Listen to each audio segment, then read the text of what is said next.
Hello friends, welcome back to the channel. बहुत बहुत स्वागत है आपका गुरुजी क्लासेस में। एक बार फिर से स्वागत है आपका गुरुजी क्लासेस के ऊपर। और आज हम स्टार्ट करने वाले हैं यूनिट 2। इससे पहले यूनिट 1 के जो चैप्टर्स थे मैं डाल चुका हूं इस प्लेलिस्ट के ऊपर, इकोनॉमिक्स के ऊपर। और सबसे पहले तो बहुत बहुत शुक्रिया आप सभी व्यूअर्स का, मेरे यूट्यूब फैमिली का, कि आप इतना प्यार दे रहे हैं, इतनी सारी क्वेरीज आ रही हैं। बच्चों, मैं आपको ये बता दूं कि जो भी नोट्स का लिंक है, नोट्स प्रिपेयर हो रहे हैं, हैंडमेड नोट्स बनवा रहा हूं मैं, ताकि आपको हैंडमेड नोट्स अगर आप अपने भी बनाए तो किस तरीके से बनाने वो आपको पता हो। दूसरी बात कि किस तरीके से यहां पर एक्सप्लेन कर जा रहा है चैप्टर। जिन बच्चों को, कई बच्चे कह रहे हैं कि सर ये पीडीएफ दे दीजिए, इसकी पीडीएफ भी मैं आपको प्रोवाइड करा दूंगा। थोड़ा सा एग्जाम सीजन चल रहा है, सीबीएसई के एग्जाम्स आ चुके हैं मिड टर्म के, उसमें मैं बहुत बिजी शेड्यूल चल रहा है। वीडियोस थोड़ा डिले हो रही है आने में। कल वीडियो आनी थी, संडे को आ नहीं पाई, पर आज मैं आपके लिए मंडे बना रहा हूं आज का, जबकि 9 to 9 मेरा बिजी शेड्यूल रहता है। इस टाइम पर आप देख सकते हैं कि 11 बज रहे हैं, रात को 11 बजे आपके लिए वीडियो शूट कर रहा हूं मैं, ताकि बच्चों का जल्दी से जल्दी कोर्स कंप्लीट हो सके। जो बच्चे कह रहे हैं कि सर पूरी प्लेलिस्ट दे दीजिए, मेरी एक बार प्लेलिस्ट खत्म हो जाए, मैं आपको पूरी प्लेलिस्ट, पूरा कोर्स प्रोवाइड करा दूंगा, और इसका कोई चार्ज नहीं है, सब बच्चों को फ्री ऑफ कॉस्ट मिलेगा। तो बच्चे कई बार कहते हैं सर नोट्स के क्या पैसे? बेटा ये बिल्कुल मेरे यूट्यूब फैमिली के लिए फ्री है। आज हम स्टार्ट करने वाले हैं यूनिट 2 डिमांड का। देखिए, ये एक बहुत इंपॉर्टेंट चैप्टर है आपके लिए, उन स्टूडेंट्स के लिए जिन्होंने अपने 11th और 12th क्लास के अंदर इकोनॉमिक्स नहीं पढ़ी। जिन स्टूडेंट ने 11th और 12th के अंदर इकोनॉमिक्स नहीं पढ़ी, उनके लिए ये चैप्टर बहुत इंपॉर्टेंट है, क्योंकि डिमांड आपकी बुक से लिया है मैंने यूनिट 2 के अंदर। जो बीए एलएलबी के फर्स्ट ईयर के स्टूडेंट्स हैं उनके लिए इसके अंदर हम स्टार्ट करेंगे। मैंने आपकी बुक से वही मेन टॉपिक्स उठाए हैं जो कि रेलेवेंट है।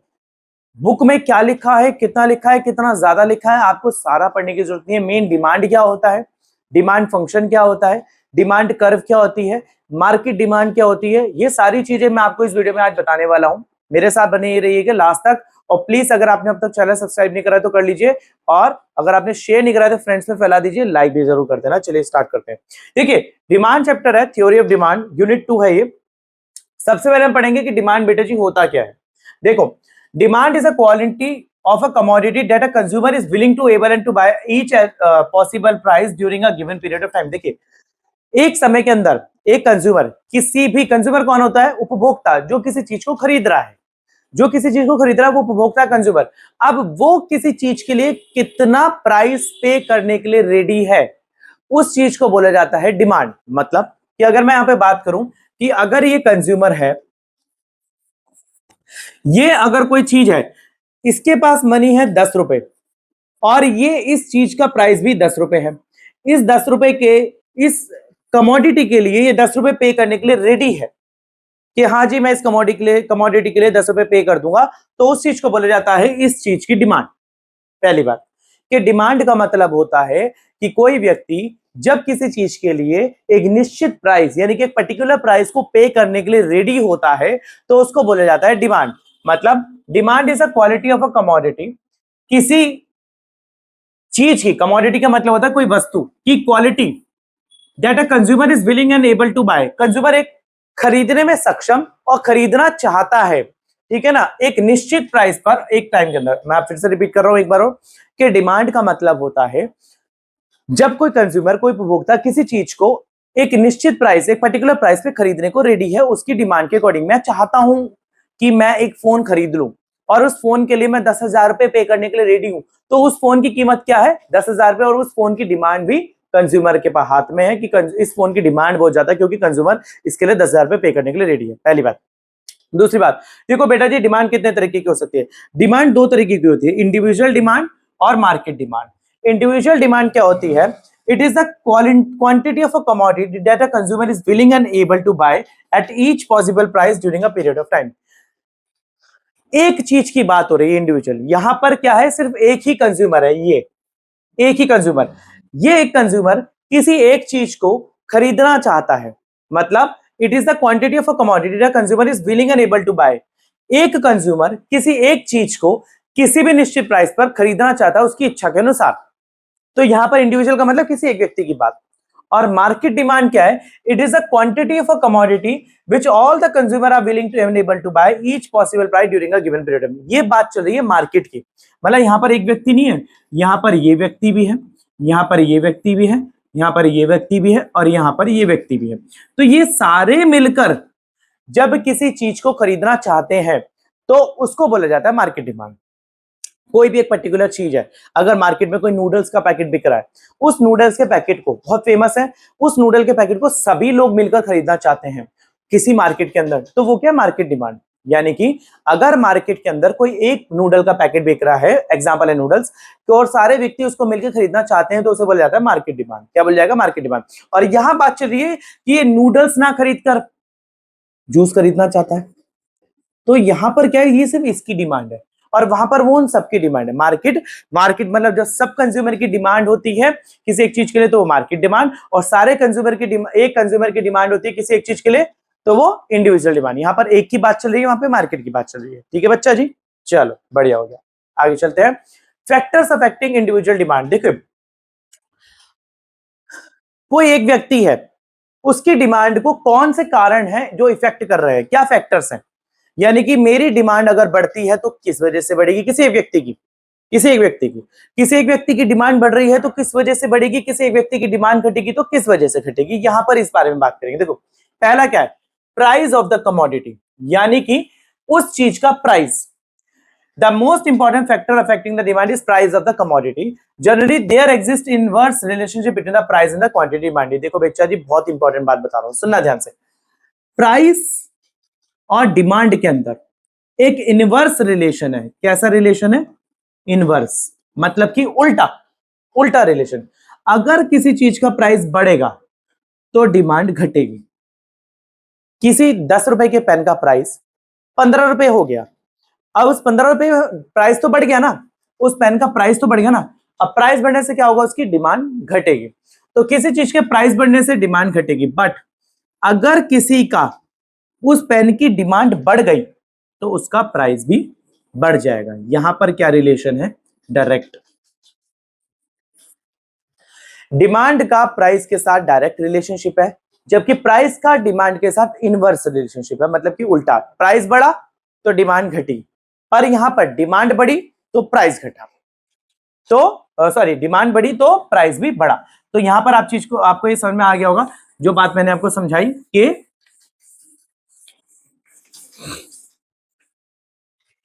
देखिए, it implies as price increases quantity demanded fast, मतलब कि जैसे प्राइस बढ़ेगा तो डिमांड घटेगी।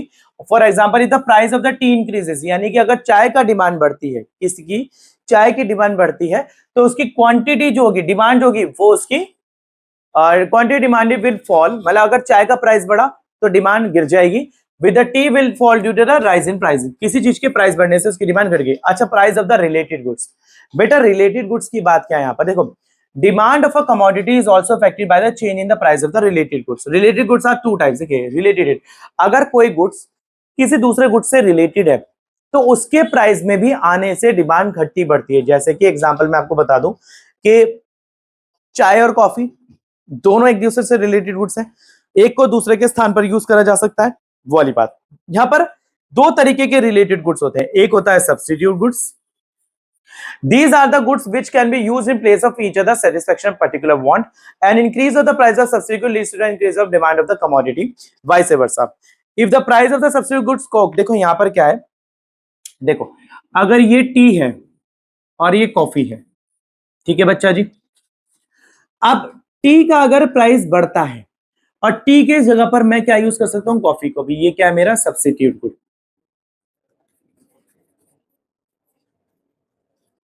ठीक है, टी की जगह पर मैं कॉफी को भी यूज कर सकता हूं। जान, अब कॉफी को अगर टी का प्राइस बढ़ेगा तो कॉफी का क्या होगा, कॉफी की डिमांड बढ़ जाएगी। प्राइस किसका बढ़ रहा है? टी का। डिमांड किसकी बढ़ रही है? कॉफी की, क्योंकि लोगों ने टी को पीना कम कर दिया due to change in price. अगर चाय की मूल्य बढ़ रहा है तो कॉफी का मूल्य, कॉफी की मांग बढ़ जाएगी, इसकी डिमांड घट जाएगी, क्योंकि एज हमने पीछे पढ़ा कि प्राइस बढ़ेगा तो डिमांड घटेगी। अब देखिए, अब इसकी डिमांड बढ़ गई तो मतलब कि अगर सब्स्टिट्यूट गुड्स का प्राइस बढ़ गया तो सब्स्टिट्यूट दूसरे जगह पर हम दूसरा यूज कर सकते हैं, ठीक है ना, मतलब दूसरा गुड यूज कर सकते हैं। अगर यहां पर सपोज करें कि अगर इसका प्राइस भी बढ़ गया, अगर इसका प्राइस बढ़ गया तो क्या होगा, यहां पर टी की डिमांड बढ़ जाएगी, फिर इनवर्स। तो सब्स्टिट्यूट गुड्स होते हैं जिसको एक के जगह पर मैं दूसरा गुड्स को यूज कर सकता हूं, इस्तेमाल कर सकता हूं, वो सब्स्टिट्यूट गुड्स है। तो यहां पर हमने पढ़ा कि जो एक के जगह पर दूसरी, जैसे कि यहां पर एग्जांपल दे रखा है कोक का और पेप्सी का। देखिए, हम अगर कोक का प्राइस बढ़ेगा तो पेप्सी की डिमांड बढ़ जाएगी, क्योंकि सब्स्टिट्यूट गुड है, यानी कि एक के जगह पे दूसरा गुड्स इस्तेमाल किया जा सकता है। ठीक है, इसी के बाद आता है कॉम्प्लीमेंट्री गुड्स। देखिए, कॉम्प्लीमेंट्री गुड्स क्या होता है, these are those goods which are used together to satisfy the particular want, like cars, petrol. देखिए, ये वो गुड्स होते हैं जो एक दूसरे के बिना नहीं चल सकते। जैसे कि एक एग्जांपल देख लेते हैं यहां पर कॉम्प्लीमेंट्री गुड्स का। देखिए, ये कार है और ये पेट्रोल है। अगर कार का प्राइस बढ़ गया, सॉरी, ये क्या है, कॉम्प्लीमेंट्री गुड्स, कॉम्प्लीमेंट्री। ठीक है, अब यहां पर क्या, अगर पेट्रोल का प्राइस बढ़ गया तो क्या होगा, कार का प्राइस घट जाएगा जो कार पेट्रोल वाली होगी, क्योंकि अगर पेट्रोल महंगा है तो मैं कार क्यों खरीदूंगा पेट्रोल वाली, मैं कौन सी कार खरीदूंगा, मैं कार खरीदूंगा डीजल वाली, डीजल वाली, क्योंकि भाई डीजल का प्राइस सस्ता है ना, और पेट्रोल का प्राइस बढ़ गया, और पेट्रोल के कार किससे चलती है, पेट्रोल से। अब पेट्रोल का प्राइस बढ़ गया तो कार का प्राइस भी तो घट, कार की डिमांड घट जाएगी ना, क्योंकि लोग कार, पेट्रोल वाली कार की डिमांड करेंगे नहीं। जब फिर लोग कौन सी कार की डिमांड करेंगे, लोग डिमांड करेंगे डीजल वाली कार की, इसकी डिमांड बढ़ जाएगी, क्योंकि डीजल का प्राइस नॉर्मल है। तो अगर, यही बात है, अगर पेट्रोल वाली गाड़ियों का प्राइस बढ़ गया तो पेट्रोल का प्राइस घट जाएगा, इसका डिमांड घट जाएगा, क्योंकि भैया मेरे पास तो डीजल वाली गाड़ी है ना। तो इन चीजों को बोला जाता है कॉम्प्लीमेंट्री गुड्स, मतलब कि जो एक के बिना दूसरा नहीं चल सकता, उसे बोला जाता है कॉम्प्लीमेंट्री गुड्स। ठीक है बच्चा जी, चलो, these are those goods which are used together to satisfy particular want, like cars, petrol. An increase in the price of the complementary goods, मतलब complementary goods के increase में decrease demand for the given goods, vice versa। जो complementary good का price बढ़ेगा तो demand उस वाले good की घट जाएगी। For example, if the price of a petrol increases, then demand for a car falls, car की demand घट जाएगी। Therefore, demand for a given commodity is inverse affected by the change in the price of the commodity। देखो यहाँ पर क्या है, अगर price बढ़ेगा पेट्रोल का तो डिमांड घटेगी किसकी, कार की, कौन सी वाली कार की, जो पेट्रोल से चलती। ठीक है बेटा जी, चलो आगे बढ़ते हैं, इनकम ऑफ द कंज्यूमर। अच्छा, यहां पर क्या होता है, demand for commodities also affected by the income of the consumer. किसी कंज्यूमर की इनकम अगर बढ़ रही है तो प्राइस क्या होगा, कमोडिटी का प्राइस बढ़ जाएगा। The effect of the change in income demand depends on the nature of the commodity. It is the given of the goods in the normal good, then increase in the income good leads to the rise in its demand, whereas a decrease in income। देखो यहाँ पर क्या है, normal और inferior goods. बच्चा जी देखो, यहाँ पर हम बात करते हैं दो तरीके के गुड है, नॉर्मल और इंफीरियर गुड। ठीक है, कैसे, आपको मैं समझा देता हूँ नॉर्मल और इंफीरियर गुड्स भी कौन से होते हैं। यहाँ पर बोलता है इनकम ऑफ द कंज्यूमर।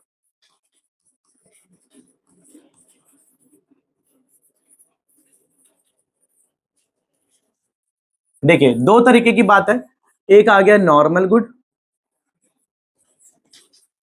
एक आ गया इंफीरियर गुड। देखो बेटा, नॉर्मल गुड क्या होते हैं, अगर सपोज, ध्यान से समझना इस चीज को, इस पैटर्न को ध्यान से समझना, नहीं तो समझ में नहीं आने वाला ये। ठीक है, अगर अगर मेरी इनकम बढ़ गई, मेरी इनकम बढ़ गई, तो मैं क्या करूंगा, सपोज करो मैं आज 10 रुपए खर्च करता हूं किसी चीज के ऊपर, मेरी तो इनकम बढ़ गई, तो मैं अब उस चीज को छोड़कर मैं कोई महंगी चीज खरीदूंगा जो कि 20 की होगी अकॉर्डिंग टू इनकम। अगर मेरी इनकम 15 से सीधा 30 रुपए हो गई, तो मैं क्या करूंगा, जो कमोडिटी 10 की खरीद रहा हूं अब मैं सीधा 20 वाली खरीदूंगा, कि भाई अब तो मेरे पे ज्यादा पैसा आ गया, मेरी इनकम अच्छी हो चुकी है, मैं बढ़िया चीज, बढ़िया क्वांटिटी की, बढ़िया क्वालिटी की खरीदना चाहता हूं, तो मैं क्या करूंगा, बढ़िया चीज यूज करूंगा। तो जो बढ़िया चीज होती है इनकम के अकॉर्डिंग, उसे बोला जाता है नॉर्मल गुड। क्या बोला जाएगा उसे, नॉर्मल गुड, इनकम के अकॉर्डिंग। बट इंफीरियर गुड क्या होता है, इंफीरियर गुड होता है कि अगर मेरी इनकम घट गई, यानी कि चीप चीज है, इनकम घट गई, तो मैं उसी चीज पर स्टिक रहूंगा, उसी चीज पर स्टिक रहूंगा, मतलब उससे कोई फर्क नहीं पड़ता। जो सस्ती, देखो सिंपल बात है, इंफीरियर गुड्स कौन से होते हैं, चीप गुड। जो सस्ते होते हैं। अगर मेरी इनकम घट गई, अगर मेरी इनकम सपोज करो यहाँ 30 हो गई थी ना, 30 से मेरी इनकम हो गई, नीचे घट जाती है, मेरी इनकम हो गई 22, तो मैं क्या करूंगा, 7 रुपए का डिफरेंस आ गया। अभी 7 रुपए के डिफरेंस पे क्या करूंगा, मैं इंफीरियर गुड्स से सीधा स्विच करूंगा और नॉर्मल गुड्स से सीधा स्विच करूंगा इंफीरियर गुड्स पर, यानी कि सस्ती चीजें खरीदूंगा थोड़ा सा अपनी इनकम के हिसाब से, बजट के हिसाब से, ज्यादा पैसा नहीं है ना, कम पैसा है तो बजट के हिसाब से चीजें खरीदूंगा। तो इंफीरियर गुड्स सस्ती चीजें, नॉर्मल गुड थोड़ी महंगी चीजें, नॉर्मल जो एक स्टेटस सिंबल के हिसाब से होती है। ठीक है बेटा जी। इसके बाद हमारे पास आ जाता है इनकम ऑफ द कंज्यूमर, हमने पढ़ लिया। इसके बाद हमारे पास आ जाता है टेस्ट एंड प्रेफरेंसेस। देखो टेस्ट क्या है, अगर मेरा टेस्ट चेंज हो जाता है किसी के अकॉर्डिंग, भाई पहले मैं पेप्सी पिया करता था, अब मुझे पेप्सी का टेस्ट नहीं अच्छा लगता, अब मैं कोक पीता हूं, तो ऐसा नहीं है कि प्राइस ने डिमांड को इफेक्ट करा, मतलब पेप्सी का प्राइस बढ़ गया तो मेरा डिमांड घट गई, नहीं, अब मेरा टेस्ट खत्म हो गया, अब मैं नहीं खरीदता पेप्सी, मैं कोक खरीदता हूँ, या मैं कोक का प्राइस, कोक में मेरा टेस्ट खत्म हो गया, पेप्सी में बढ़ गया तो पेप्सी खरीदता हूँ। तो टेस्ट क्या है, लोगों का जब इंटरेस्ट किसी चीज में कम हो जाता है, यानी कि पहले मैं वुलन्स पहना करता था, मतलब हर मौसम में अगर मैं कहीं पर रह रहा हूँ तो अब मैं उस तरीके के कपड़े नहीं पहनता, मैं फॉर्मल्स नहीं पहनता, अब मैं जीन्स टी शर्ट वगैरह पहनता हूँ, तो वो मेरा टेस्ट है, प्रेफरेंस है कि हाँ नहीं मैं ये ज्यादा प्रेफर करता हूँ। तो किसी चीज के प्राइस से जब डिमांड में इफेक्ट नहीं आता, बल्कि कंज्यूमर के टेस्ट और प्रेफरेंस से डिमांड में चेंज आता है, तो उसे बोला जाता है टेस्ट एंड प्रेफरेंस। ठीक है। इसके बाद आता है expectation of change in price in the future. भैया फ्यूचर में मुझे लगता है कि इस पेन का प्राइस बढ़ने वाला है, तो मैं क्या करूंगा, इसको अभी से खरीद के रख लूंगा। और लोग सारे सोच रहे हैं भाई ये एक रेयरेस्ट पेन हो जाएगा फ्यूचर में, तो अभी से परचेज कर लो। तो उसे क्या बोला जाएगा कि फ्यूचर में अगर किसी चीज की स्कार्सिटी, स्कार्सिटी जैसे हमने पढ़ा था पहले वाली वीडियो में, किसी चीज की कमी होना, ठीक है, जब अगर किसी चीज स्कार्सिटी है, कमी है, तो उस चीज का पहले से ही लोगों ने डिमांड बढ़ाकर अपने पास यूज करना शुरू कर दिया, तो उसे बोला जाता है expectation change in the price future में। ठीक है बेटा जी। इसके बाद लिखा है पर if the price of a certain commodity expected to increase in the future more of that commodity then what they normally buy. For example if the price of a petrol is expected, अगर petrol का price future में बढ़ने वाला है तो present में demand बढ़ा है। बोलू भाई 1 तारीख से ना, आज है 30 तारीख, और 1 तारीख से सरकार जो है पेट्रोल के ऊपर 5 रुपए बढ़ाने वाली है, तो सारे लोग क्या करेंगे भाई 30 तारीख को भाई 5 रुपए के हिसाब से यार जाओ जाओ पेट्रोल भरवा लो फटाफट से, आज करवा लो। तो उसे क्या बोलते हैं, expectation change in the price, change of the price in the future, उसे ये बोला जाएगा। डन।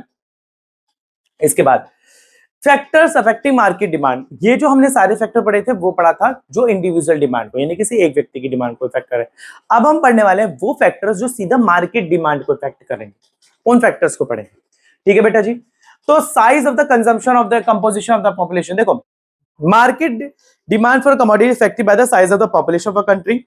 देखो अगर पॉपुलेशन और खपत के हिसाब से कितनी चीजें यूज हो रही है किसी जगह पर, अगर पॉपुलेशन के हिसाब से तो डिमांड बढ़ेगी। अगर किसी जगह पर पॉपुलेशन बढ़ जाती है, अगर सपोज करो कोई एक एरिया है, उस एरिया के अंदर बाहर से पब्लिक बार बार माइग्रेट कर रही है, आ रही है, आ रहे हैं बाहर के लोग उस एरिया में, बसे जा रहे हैं, बसे जा रहे हैं, तो उस एरिया की मार्केट की क्या होगी, डिमांड बढ़ेगी ना, एक से सारे कंज्यूमर डिमांड कर रहे हैं, तो उस एरिया की मार्केट क्या हो रही है, बढ़ेगी। माइक चल रहा है, ठीक है। इसके बाद size of and weather, season and weather, देखो अब ये क्या बात है, देखो विंटर सीजन में मैं क्या करता हूं कि गर्म कपड़े पहनूंगा, पर इसका मतलब ये थोड़ा ना कि समर्स में भी गर्म कपड़े पहनूंगा। तो कभी सीजन जब चेंज हो जाएगा, वेदर चेंज हो रहा है, तो उसमें उसकी डिमांड क्या हो रही है, चेंज हो रही है। तो सीजन वेदर के अकॉर्डिंग भी डिमांड चेंज हो रही है। इसके बाद आता है distribution of income. Distribution of income आता है in the if the income of the country is equitable distributed, the market demand for commodity will be more, income that is even popular then very rich, then market demand will remain lower. देखो अगर किसी जगह पर आप suppose करो एक area है जहां पर 100 लोग रहते हैं, उस 100 लोगों में 100 के 100 लोगों की इनकम बड़ी शानदार है, तो उसकी मार्केट की डिमांड भी तो हाई रहेगी। और वो लोग कौन से गुड्स की डिमांड करेंगे, मेरे को कमेंट्स बॉक्स में मत करके बताओगे फटाफट से सारे बच्चे लिख के, नॉर्मल गुड की। और इसी के अकॉर्डिंग अगर किसी एरिया में इनकम डिस्ट्रीब्यूशन, यानी कि लोगों के पास पैसा कम है, तो उन लोगों की डिमांड भी तो लो रहेगी, तो उसमें क्या बोला जाता है, डिस्ट्रीब्यूशन ऑफ द इनकम। इसके बाद आ जाता है डिटर्मिनेंट्स ऑफ मार्केट डिमांड, यानी कि कौन कौन से अब तक हमने डिटर्मिनेंट्स पढ़ लिए बच्चा जी। देखो हमने सबसे पहले पढ़ा, यहां पर हमने कौन से पढ़े डिटर्मिनेंट्स, हमने पढ़े price of the commodity, price of the related goods, income of the consumer, taste and preference, expectation of the change in price in the future, size of the composition of the population, season and weather, distribution of income. जल्दी से आप इनका एक screenshot ले लो, ये paper में आने वाले हैं आपके। मैं जब तक पानी पी लूं।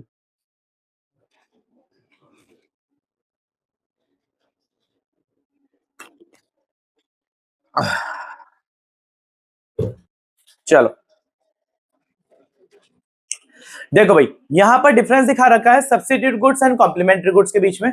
देखो भाई, meaning substitute goods refers to those good which can be used in place of another, एक के बदले में दूसरा यूज करा जा सकता है। कॉम्प्लीमेंट्री गुड वो गुड होता है जिसको एक के साथ दूसरा यूज, एक के बदले में दूसरा यूज नहीं करा जा सकता, बल्कि यूं कहें कि एक के स्थान पर एक की वजह से ही दूसरा चल रहा है।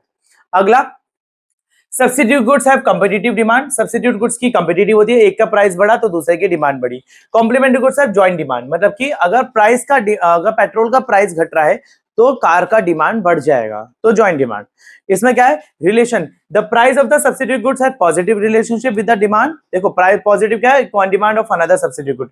अगर प्राइस बढ़ेगा तो अदर सब्स्टिट्यूट गुड्स की डिमांड बढ़ेगी। यहाँ पर क्या है नेगेटिव है, अगर प्राइस बढ़ेगा किसी गुड का तो उसके दूसरे गुड की जो है डिमांड घटेगी, नेगेटिव। और एग्जांपल यहां दे रखा T and coffee, Coke Pepsi, उधर दे रखा टी एंड शुगर और कार एंड पेट्रोल। इसके बाद नॉर्मल गुड्स और इंफीरियर गुड्स में बता रखा है यहां पर। देखिए नॉर्मल गुड्स इंफीरियर गुड क्या होता है, it refers to those good which demand increases with an increase in income, मतलब कि ये वो गुड्स होते हैं जिनकी डिमांड बढ़ती है। देखो नॉर्मल गुड्स क्या है, जिनकी डिमांड बढ़ेगी, अगर किसी कंज्यूमर की इनकम बढ़ रही है तो उनकी डिमांड भी बढ़ेगी। इंफीरियर गुड्स कौन से होते हैं, अगर demand decreases with the decrease in income. अगर देखो इंफीरियर गुड्स क्या है, किसी चीज की डिमांड घटेगी उसकी इनकम घटने के साथ साथ। आप इसका स्क्रीनशॉट ले लो, मैंने आपको समझा दिया अच्छे से बेटा जी। अगर आपको पेपर में डिफरेंस लिखने को आए, ये 4 नंबर में, 6 नंबर, 4 नंबर में आ सकता है आपका, जो शुरू के क्वेश्चन होते हैं आपको इस तरीके से लिख के आ जाना। इसके बाद अब आता है डिमांड फंक्शन। यस, कि डिमांड किस तरीके से काम कर रही है, हाउ डिमांड फंक्शन वर्क्स। तो it shows the relationship between the price, between the quantity demand need for a particular commodity of the factor influence. देखो इसमें क्या है कि किसी चीज की अगर किसी पर्टिकुलर पर क्वांटिटी कितनी डिमांड करी जा रही है उसके बारे में, ठीक है ना। जैसे कि it can be of 2 type, individual demand function और मार्केट डिमांड फंक्शन। कितने तरीके की हो सकती है, individual demand function and market demand function. तो मैं आपको इंडिविजुअल डिमांड फंक्शन और मार्केट डिमांड फंक्शन के दो चीजें समझाता हूं। देखिए, it refers to the function relation between the individual demand and the factor affecting the individual. देखो यहां पर क्या है, अगर किसी व्यक्ति की डिमांड घट बढ़ रही है घट रही है तो जो फैक्टर्स है वो किस तरीके से इफेक्ट कर रहे हैं उसको दिखा रहा है। अगर मार्केट की डिमांड बढ़ रही है घट रही है तो फैक्टर्स कैसे इफेक्ट कर रहे हैं उसको दिखा रहे हैं। देखो यहां पर कैसे लिखा है, demand of a commodity X, x क्या है कमोडिटी, यानी कोई भी वस्तु, तो उसमें क्या है P X P one Y T F. आप इसको ऐसे लिख सकते हो P X P one Y T F, ठीक है। कैसे, देखो डीएक्स क्या है, demand of a commodity X, X commodity की demand, price of the given commodity, उस कमोडिटी का प्राइस कितना है। P1 price of the related good, यानी कि दूसरे गुड का प्राइस कितना है। Y, देखो आप इकोनॉमिक्स के अंदर ना बच्चा जी, इकोनॉमिक्स के अंदर हम इनकम को Y से डिनोट करते हैं। पूरी इकोनॉमिक्स जब तक मैं आपको पढ़ाऊंगा, जब तक आप इको पढ़ोगे तब तक इकोनॉमिक्स में इनकम को Y से डिनोट करते हैं, ठीक है। टेस्ट, यानी कि टेस्ट कैसा था, और expectation change in the future price. देखो बेटा जी फ्यूचर में एक्सपेक्टेशन कैसे होगी चेंज, उसके बारे में बात करी गई है यहाँ पर। आप एक बार इसका स्क्रीनशॉट ले लो।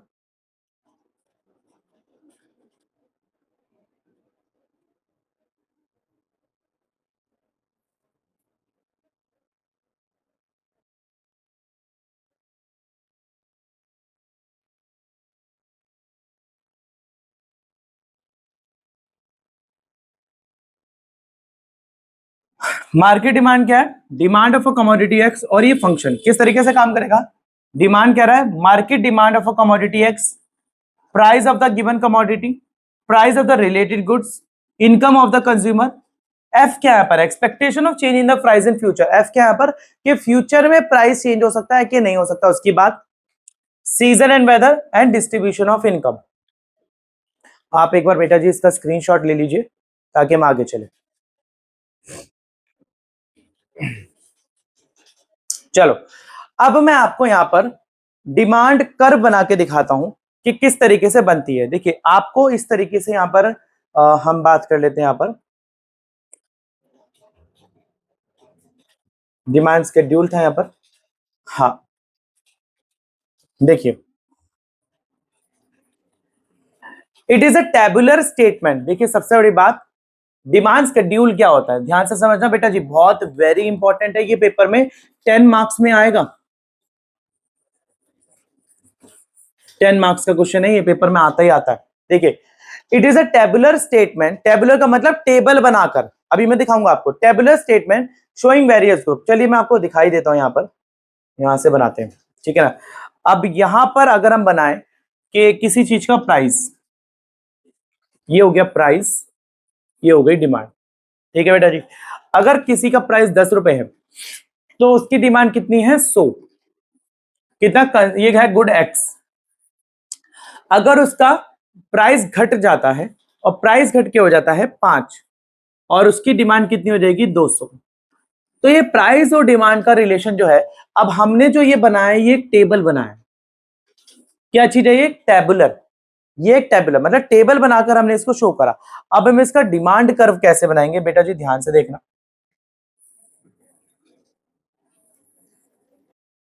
ये है स्केड्यूल, ठीक है ना, वो टेबुलर, ये है स्केड्यूल। अब देखो बेटा जी, अब यहां पर अगर मेरा प्राइस कितना है, ये हो गया 10 हो गया, और इसको ऐसे ले लेते हैं, यहां पर ये हो गया 10 और ये हो गया 5, ठीक है बेटा जी। और ये हो गया यहाँ पर 100 रुपए, और ये हो गया 200 रुपए। अब देखिए 10 रुपए पर डिमांड कितनी है मेरी, 10 रुपए पर मेरी डिमांड आ रही है यहाँ पर 100 रुपए। अब उसका प्राइस जो था, ये प्राइस है, ये डिमांड है, प्राइस घट गया तो 5 रुपए पर डिमांड कितनी आएगी मेरी, 200 रुपए, ठीक है बेटा जी, हो गया।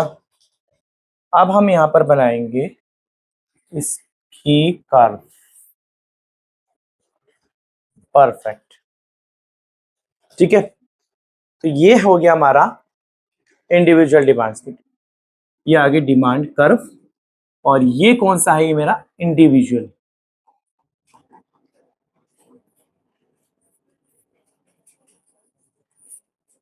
इंडिविजुअल डिमांड फंक्शन, ठीक है। चल बढ़िया हो गया। अब हम बनाते हैं यहां पर मार्केट डिमांड, ठीक है बेटा जी। तो प्राइस आ गया और डिमांड आ गई, और यहां पर मार्केट डिमांड आ गई। अब मार्केट डिमांड में एक कमोडिटी नहीं होती, देखिए कैसे करेंगे हम इसमें, यहाँ पर मार्केट डिमांड में एक नहीं है, यहाँ पर एक्स है, कमोडिटी वाई है, और यहाँ पर मार्केट डिमांड है, ठीक है। अब एक्स वाई, और ये आ गया मार्केट डिमांड, ठीक है। ये डिमांड ऑफ एक्स है, ये डिमांड ऑफ वाई है। अगर यहाँ पर 10 रुपए है तो इसकी डिमांड कितनी है, मेरे पास डिमांड ऑफ एक्स कितनी थी, 100, और इसकी 150। अब किसी चीज का अगर प्राइस घट गया और डिमांड 5 हो गई तो इसका कितना हो गया, 200, और इसकी डिमांड हो गई है अपने पास 250। 100 यहां पर बढ़ा देते हैं, 250। अब मार्केट डिमांड कैसे निकालेंगे आप, इन दोनों को प्लस कर देंगे। मार्केट डिमांड कैसे निकालेंगे आप, dx plus dy is equal to market demand, यानी कि demand of commodity x plus demand of commodity y is equal to market demand. कैसे करोगे, ये हो गया यहाँ पर 250, और ये हो गया यहाँ पर 450, परफेक्ट। इसका स्केड्यूल बनाते हैं बेटा जी, इसका स्केड्यूल हम बनाते हैं, ये लो,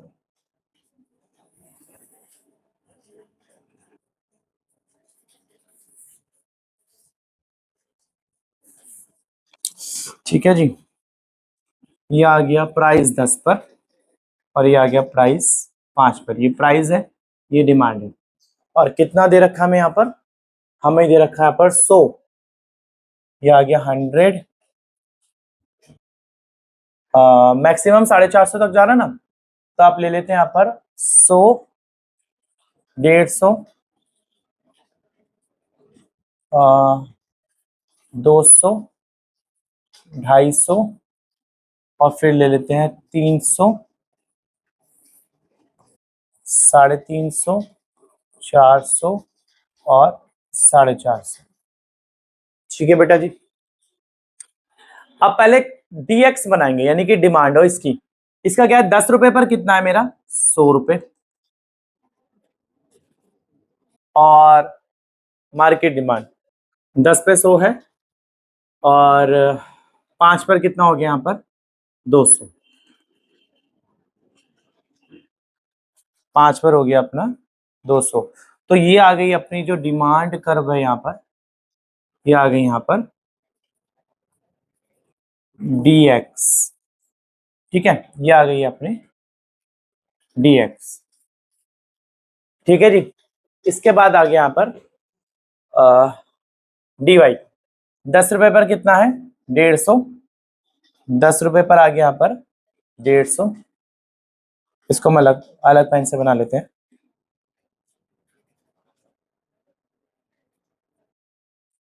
ये आ गया 10 रुपए पर आपका 150 रुपए, और 5 रुपए पर ही आ गया 250। 5 पे 250। तो यहां से ये करवा गई मेरी dy। dy ठीक है बेटा जी, ये दो बन गई अपनी, dx और dy। अब बनाएंगे मार्केट डिमांड। मार्केट डिमांड कितने पर आती है अपनी, मार्केट डिमांड आ जाएगी यहां पर 10 रुपए पर 250। 10 रुपए पर 250, और 5 रुपए पर 450। 5 रुपए पर यहां पर आ गई है मार्केट डिमांड 450। ठीक है बेटा जी।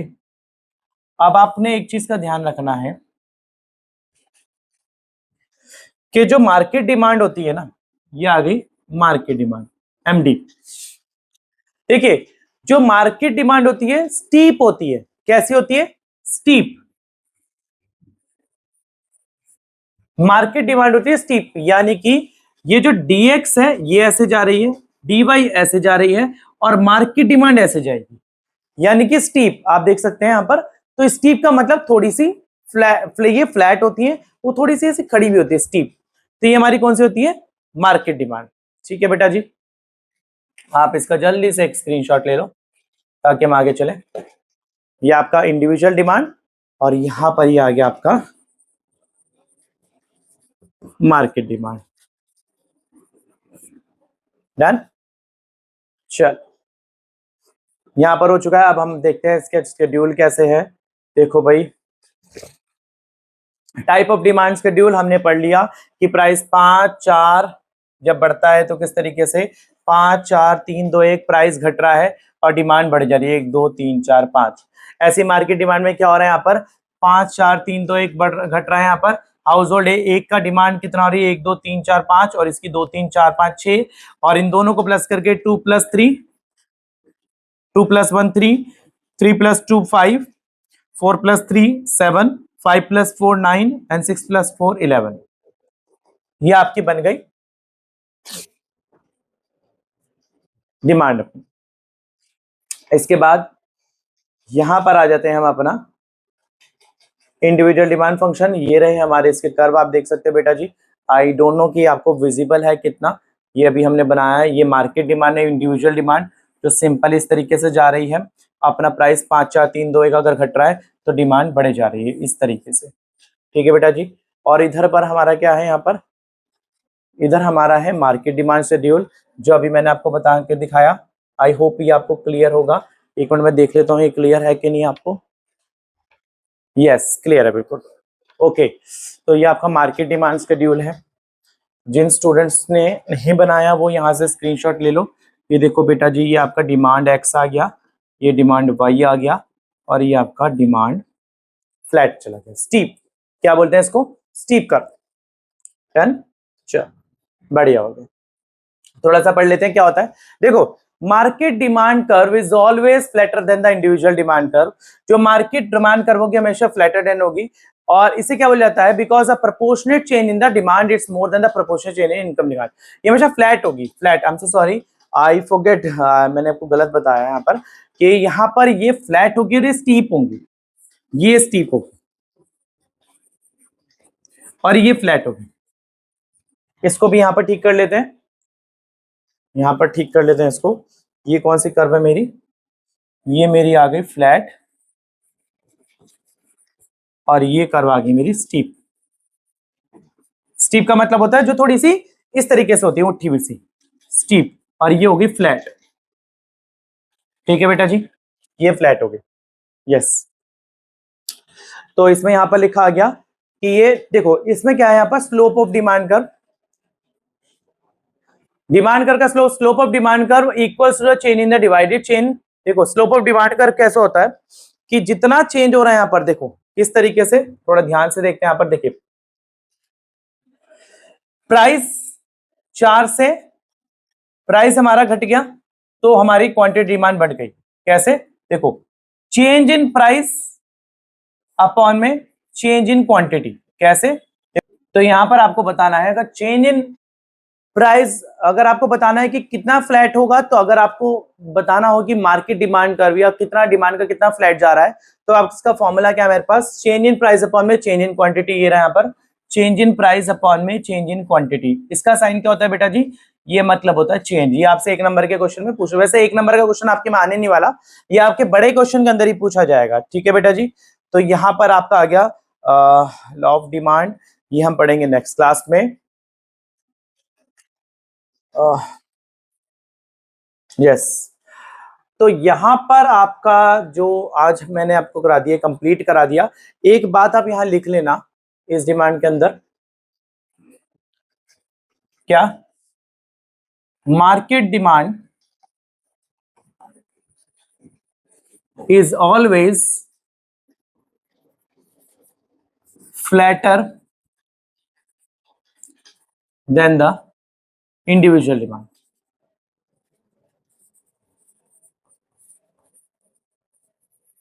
जो मार्केट डिमांड होती है हमेशा इंडिविजुअल डिमांड से फ्लैटर होगी। देख सकते हैं आप, ये ऐसे स्टिप जा रही है और ये फ्लैटर है।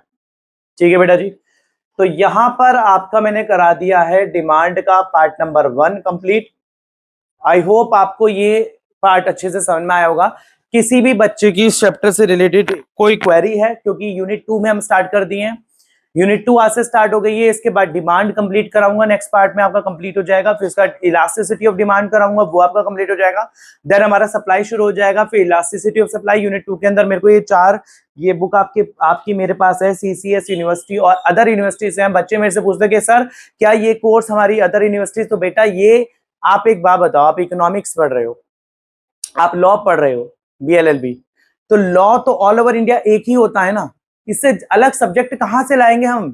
तो वही सब्जेक्ट्स होते हैं, वही पढ़ाई होती है, बस नाम अलग दे दिया जाता है। तो आपके बेफिक्र है, ये सारा कोर्स आपका है। मैं जो चुन के लाया हूं यहाँ पर वो बिल्कुल आपके लिए रिलेवेंट है। आप पढ़े, आराम से पढ़े, और इसके नोट्स भी मेरे से लें।